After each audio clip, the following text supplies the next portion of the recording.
Morning बच्चों, कैसे हैं आप बच्चों। आज की क्लास जो है वो बहुत ही इंटरेस्टिंग होने वाली है। क्लास इंटरेस्टिंग क्यों है सर? क्योंकि आज की क्लास में हम लोग उन सारे ट्रांजैक्शंस के बारे में बात करने वाले हैं जो कि बैंक से कनेक्टेड है। राइट, तो बिना देरी किए शुरू करते हैं आज की क्लास। अब देखिए बच्चों, हम लोग दो तरीके की एंट्री सबसे पहले सीखने वाले हैं। राइट, थोड़ा समझा देता हूं क्या चीज हम सीखने वाले हैं। हमारे पास कैश पड़ा हुआ था बिजनेस में और हमने जाकर क्या किया, उस कैश को ले जाकर बैंक में जमा करा दिया। बैंक मतलब जो हमारा बैंक में अकाउंट है वहां जाकर हमने कैश को बैंक में जमा करा दिया। ये पहला ट्रांजैक्शन। दूसरा ट्रांजैक्शन ये है कि हमें पैसे की जरूरत पड़ी तो हमने बैंक से पैसा विड्रॉ कर लिया, कैश को हमने बैंक से विड्रॉ कर लिया। तो एक बात समझ कर चलिएगा कि जब जब आप कैश बैंक में जमा कराओगे या बैंक से कैश विड्रॉ करोगे तो इस ट्रांजैक्शन को कॉन्ट्रा एंट्री कहते हैं अकाउंटिंग की लैंग्वेज में। राइट, अब सोच के देखिएगा, जब पहले हमारे पास कैश था हमने उस कैश को बैंक में जमा करा दिया। देखिए, बैंक भी हमारे लिए क्या है, एसेट है। जो हमारा बैंक अकाउंट है, जो हमारा बैंक बैलेंस है, वो भी हमारे लिए एसेट है। मैं आपको सिखा चुका हूं कि हमारी एसेट्स कौन कौन सी होती है, लायबिलिटीज कौन कौन सी होती है। बैलेंस शीट का वीडियो अभी अगर आपने नहीं देखा है तो इस क्लास के एंड होने के बाद जाकर जरूर से देख लीजिएगा। तो बच्चों, बैंक भी हमारे लिए क्या है, एसेट है, यानी हमारा बैंक अकाउंट भी हमारे लिए एसेट है और कैश भी हमारे लिए क्या है, एसेट है। दोनों ही एसेट है। अब ध्यान से समझकर देखिएगा कि कैश जो है हमने बैंक में जमा कराया तो हमारे पास बिजनेस में कैश कम होगा कि नहीं होगा? जी सर, कैश कम होगा। लेकिन हमारा बैंक बैलेंस बढ़ेगा कि नहीं बढ़ेगा? जी सर, बैंक बैलेंस बढ़ेगा। तो जब आपका बैंक बढ़ेगा, आपकी एसेट है, डेबिट हो जाएगा और आपका कैश कम होगा, एसेट है, कम हो रही है तो उसको क्रेडिट हम लोग कर देंगे। तो जब भी क्वेश्चन में आपको बोलता है कि कैश डिपॉजिटेड इनटू बैंक, इसका मतलब यह हुआ कि कैश हमारे बिजनेस से कम हो गया और हमारा जो बैंक बैलेंस है वो बढ़ जाएगा। तो कैश अकाउंट को क्रेडिट कर देंगे और बैंक अकाउंट को क्या कर देंगे, डेबिट कर देंगे। तो यहां पर दो तरीके के अकाउंट बन चुके हैं। एक बन गया आपके पास में बैंक अकाउंट और दूसरा आपके पास यहां बन गया कैश अकाउंट। आप जानते हैं बैंक भी हमारे लिए क्या है, एसेट है और बैंक हमारा बढ़ रहा है तो हम इसको डेबिट कर देंगे। कैश भी हमारे लिए क्या है, एसेट है और कैश हमारा कम हो रहा है बिजनेस से तो उसको क्रेडिट कर देंगे और एंट्री जो है आपके पास में पास हो जाएगी। बैंक अकाउंट को डेबिट कर देंगे यहां पर और टू कर देंगे यहां पर टू कैश अकाउंट। मान लीजिए आपने 50,000 रुपए जमा कराए हैं तो यहां पर अमाउंट आ जाएगा 50,000। आपका बैंक बैलेंस 50,000 से बढ़ जाएगा और जो आपका कैश है वो 50,000 रुपए से कम हो जाएगा। अब बात करते हैं कि अगर मान लीजिए आपने बैंक से पैसा विड्रॉ किया, आपको बिजनेस में कैश की रिक्वायरमेंट थी, आप बैंक में गए और वहां से आपने कैश विड्रॉ कर लिया। अब सोचिए हमारे पास कैश जो बढ़ेगा कि नहीं बढ़ेगा? जी सर, कैश बढ़ेगा। और जो हमारा बैंक बैलेंस था वो कम होगा कि नहीं होगा? जी सर, बिल्कुल कम होगा। तो बैंक जब कम होगा तो उसको क्रेडिट कर देंगे और जब कैश बढ़ेगा तो उसको डेबिट कर देंगे, यानी रिवर्स एंट्री पास कर देंगे जो भी पीछे हमने एंट्री पास की थी। तो चलिए यहां पर पहले अकाउंट देख लेते हैं, कौन कौन से अकाउंट होंगे हमारे पास में। तो यहां पर हमारे पास एक तो कैश अकाउंट बनेगा और दूसरा हमारे पास यहां पर बनेगा बैंक अकाउंट बनेगा। कैश भी मेरे लिए क्या है, एसेट है और कैश बिजनेस में बढ़ रहा है तो क्या कर देंगे, उसको डेबिट कर देंगे। बैंक भी मेरे लिए क्या है, एसेट है, लेकिन मेरा बैंक बैलेंस जो कम हो रहा है, एसेट मेरी कम हो रही है तो उसको हम लोग यहां पर क्रेडिट कर देंगे। एंट्री हमारे पास यहां पर पास हो जाएगी। हम करेंगे कैश अकाउंट को डेबिट करेंगे। एक बार कलर चेंज करते हैं इसका और यहां पर टू करेंगे टू बैंक अकाउंट, क्योंकि हमारा बैंक बैलेंस क्या हो रहा है, कम हो रहा है। मान लीजिए आपने 50,000 रुपए आपने विड्रॉ किए हैं तो यहां पर आ जाएगा 50,000 रुपए आपने विड्रॉ कर लिए और आपका कैश बढ़ गया बिजनेस में और बैंक बैलेंस जो है बिजनेस का वो कम हो गया, राइट। बच्चों पिछले टॉपिक्स जो हमने सीखे हैं वहां पर हमने बहुत सारी बातें सेल्स के रिगार्डिंग की है, और अब मैं उस पूरी बात को समराइज करता हूं और बैंकिंग ट्रांजैक्शन कैसे होगा उसको समझाता हूं सेल्स के रिगार्डिंग। तो बच्चों देखिए, जो सेल्स है आपकी, वो सेल्स आपकी 3 तरीके से हो सकती है। या तो आपने उस सेल्स की वो कैश में सेल कर दी होगी कि भैया आपने हाथों हाथ माल बेचा, हाथों हाथ उसने आपको गांधी जी दिए, यानी कैश दिया और आपने गले में रख लिया, तो ये तो गई आपकी कैश सेल। इसकी एंट्री क्या पास करते हो, cash account debit to sales. Cash debit क्यों हुआ, क्योंकि बिजनेस में कैश बढ़ रहा है, एसेट है, इंक्रीज हो रही है, डेबिट कर देंगे। सेल्स आपकी इनकम है, बढ़ रही है, तो उसे क्रेडिट कर देंगे। तो यहां पर एंट्री पास करते हैं cash account debit to sales. दूसरा जो है वो है जब आपने उधार माल बेचा हो। जब आपने उधार माल बेचा है तो जिसको माल बेचा उधार वो आपका डेटर बन जाएगा। डेटर आपकी होती है एसेट, और अगर एसेट बढ़ रही है तो उसको डेबिट कर देंगे, तो एंट्री पास हो जाएगी debtor account debit to sales account. Sales तो क्रेडिट होनी ही होनी है क्योंकि आपकी इनकम बढ़ रही है। आज हमारा मुद्दा जो है वो मुद्दा है तीसरे नंबर का, जिसमें हम बात करेंगे बैंक के बारे में। यहां पर क्या हो रहा है कि जिस कस्टमर को हमने माल बेचा उसने हमको कैश नहीं दिया, उधार की बात भी नहीं कर रहा, उसने सीधा चेक काटा और चेक काट के हमको दे दिया, लो भाई साहब चेक पकड़ो, इसको लगा दीजिएगा बैंक में, पैसा विड्रॉ कर लीजिएगा। तो यहां पर ये भी एक तरीके की कैश सेल ही मानी जाएगी, लेकिन इसमें कुछ कंडीशंस लागू हो जाएंगी और आज हम उन्हीं कंडीशंस के बारे में यहां पर बात करने वाले हैं। तो चलिए बात करते हैं इन कंडीशंस के बारे में। ये हम हैं, यानी हमारा बिजनेस है, और ये हमारा कस्टमर है, और मान लीजिए हमने इस कस्टमर को 1 लाख रुपए का माल सेल किया था, और इस भाई ने क्या किया, मुझे चेक दे दिया 1 लाख रुपए का। इस भाई ने मुझे 1 लाख रुपए के चेक जो था, इसने मेरे को 1 लाख रुपए का चेक दे दिया, भैया ये लो चेक पकड़ो और जाके कैश को विड्रॉ कर लीजिएगा, बैंक से पैसा निकाल लीजिएगा मेरे बैंक से चेक लगा के, ठीक है। अब यहां पर कुछ कंडीशंस बन जाएगी कि मान लो आज डेट हो रही है, मान लीजिए आज 30 जुलाई हो रही है ना। एक बार मैं इसको लिख लेता हूं यहां पर।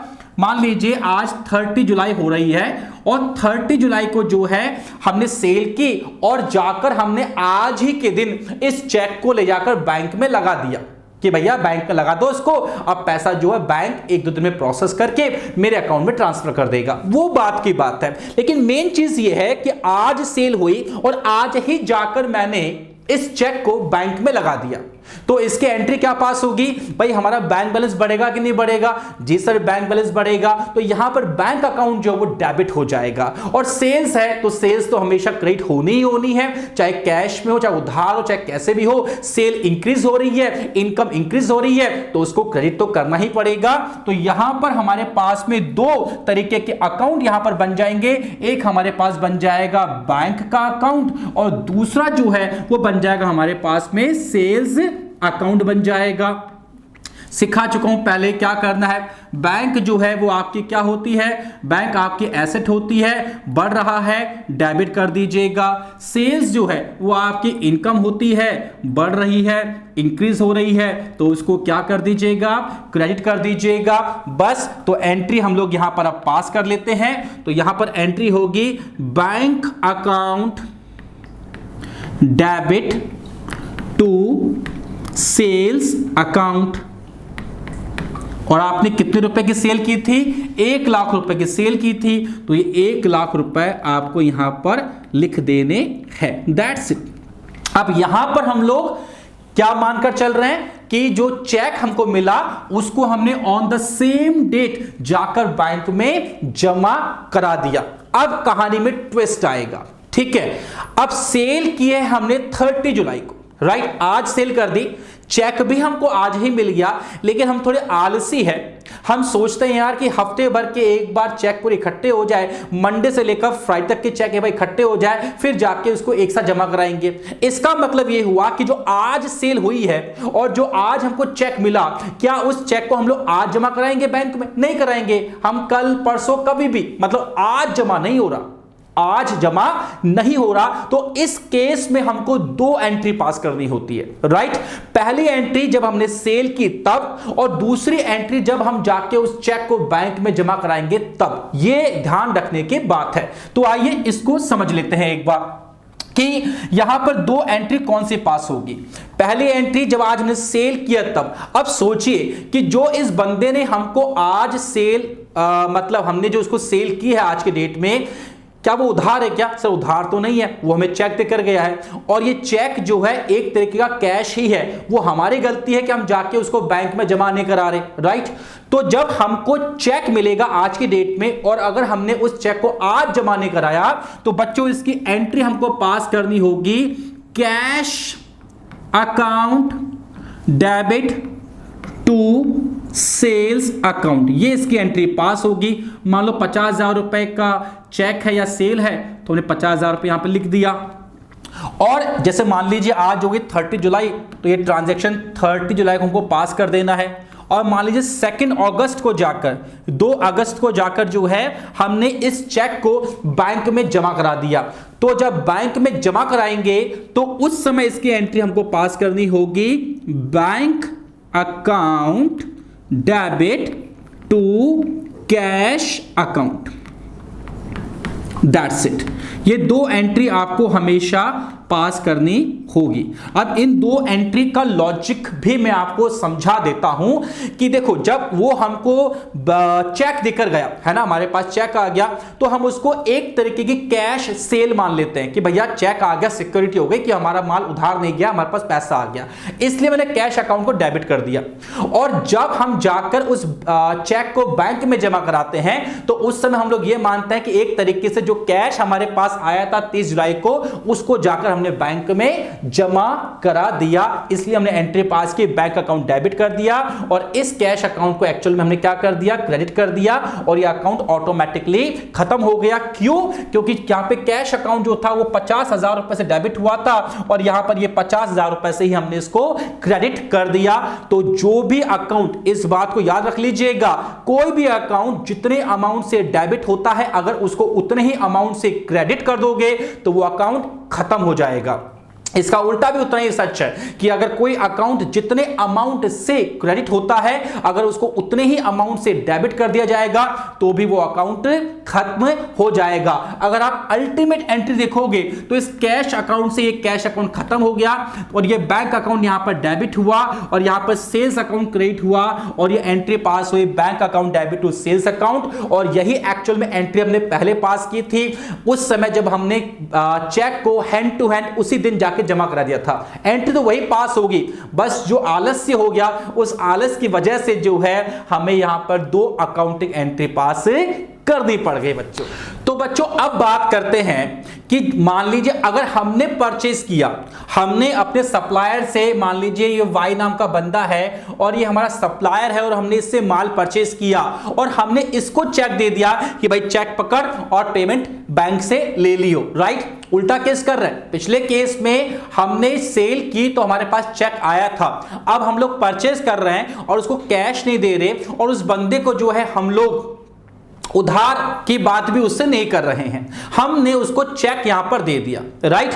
तो जब भी अगर आपने परचेज की है और परचेज मान लीजिए 50,000 रुपए के परचेज की है और इस 50,000 के बदले आपने इस बंदे को जो है ये चेक आपने दे दिया है 50,000 रुपए का, तो यहां पर हमको सिंपल एंट्री पास करनी है। और एक बात ध्यान रखना, इस बात से हमें कोई फर्क नहीं पड़ता कि उस बंदे ने जाके चेक को सेम डे जमा कराया हो, 10 दिन के बाद जमा कराया हो या कभी भी जमा कराए, हमें उस बात से कोई मतलब नहीं है। हम तो यह मानकर चलते हैं कि हमने चेक दे दिया, इसका मतलब हमारे बैंक अकाउंट से 50,000 रुपए कम हो गए। तो यहां पर आप के दो अकाउंट बनेंगे। सर कौन कौन से दो अकाउंट बनेंगे? एक तो बनेगा आपका परचेज अकाउंट क्योंकि आपने परचेज की है, राइट। आपने बिजनेस का माल परचेज किया तो यहां पे परचेज अकाउंट डेबिट करना होगा। और दूसरा जो है आपके बैंक अकाउंट का बैलेंस जो है वो कम हो जाएगा। परचेज आपके लिए क्या होती है? एक्सपेंस होती है। एक्सपेंस बढ़ रहा है तो क्या करेंगे? डेबिट करेंगे।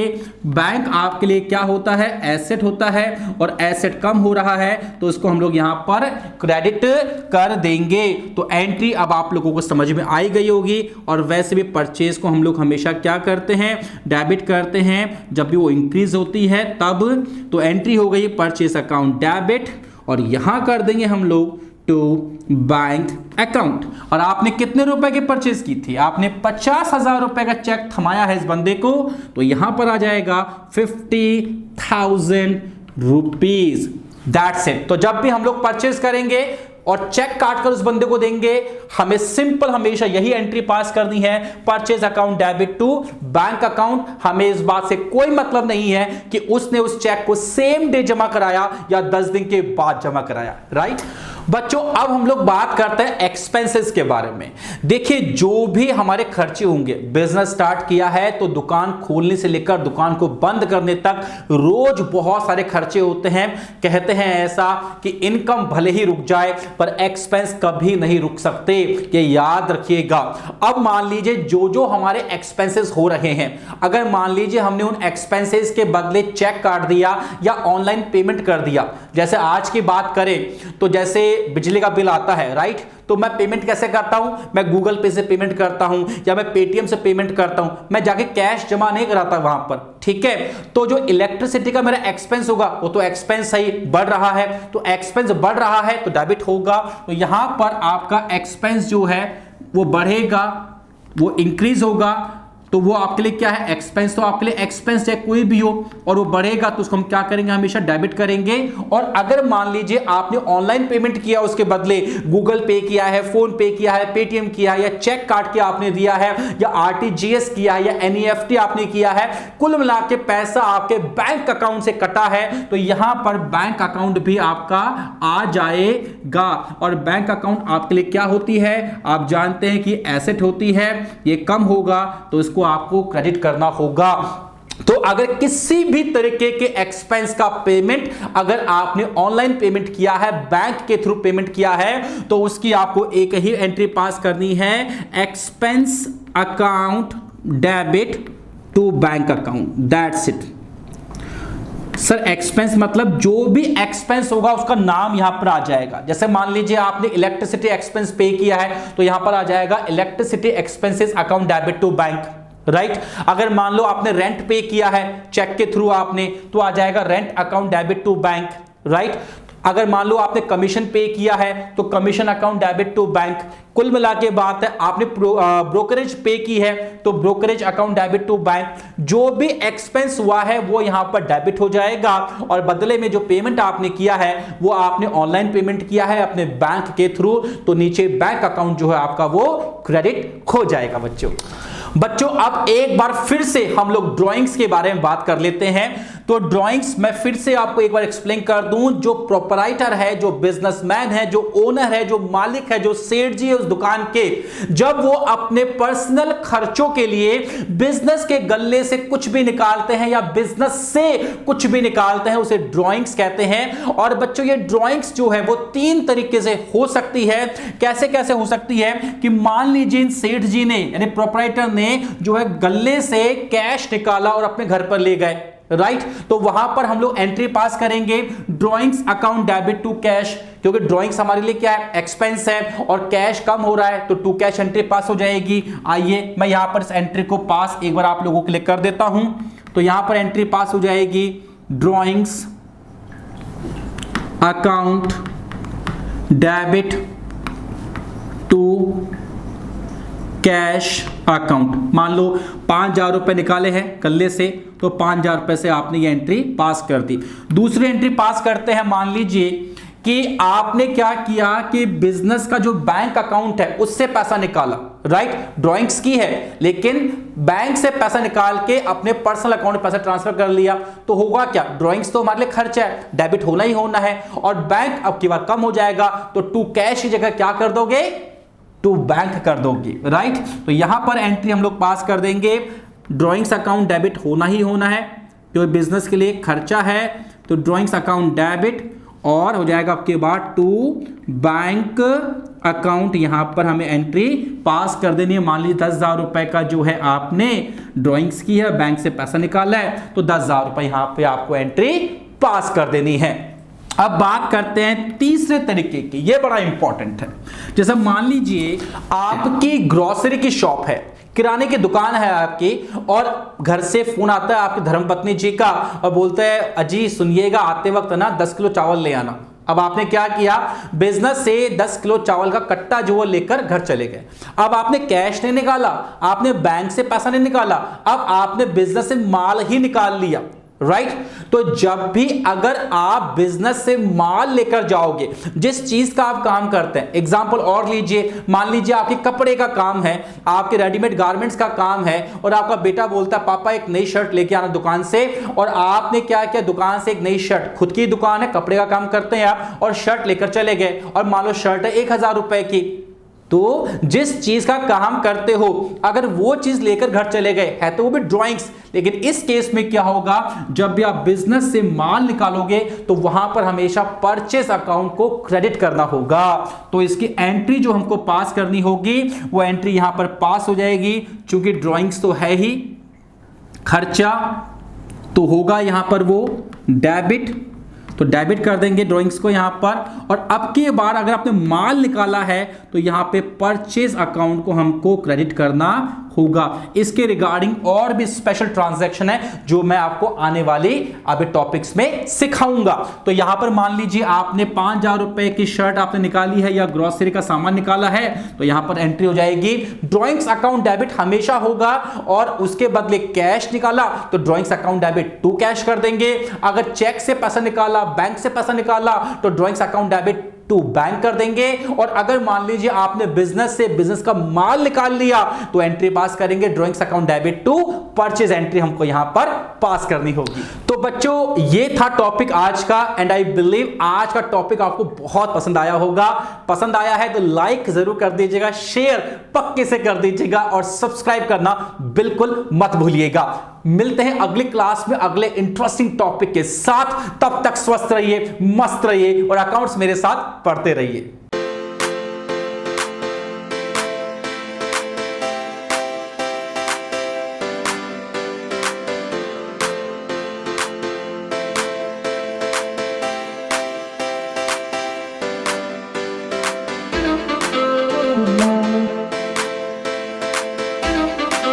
Thank you.